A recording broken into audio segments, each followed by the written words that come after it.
Hey guys, so I just wanted to give you a quick heads up if you're buying or looking to buy the Bell Qualifier DLX or DLX MIPS helmet.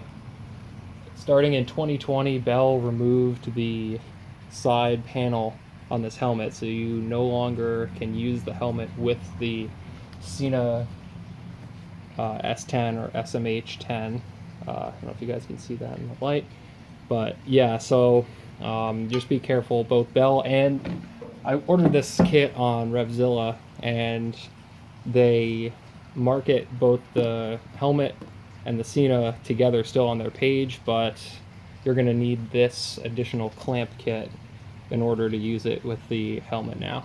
Overall, though, I've had the Bell Qualifier for the last 5 years. I got this in 2015, and I'm really happy with the helmet overall. It lasted pretty well.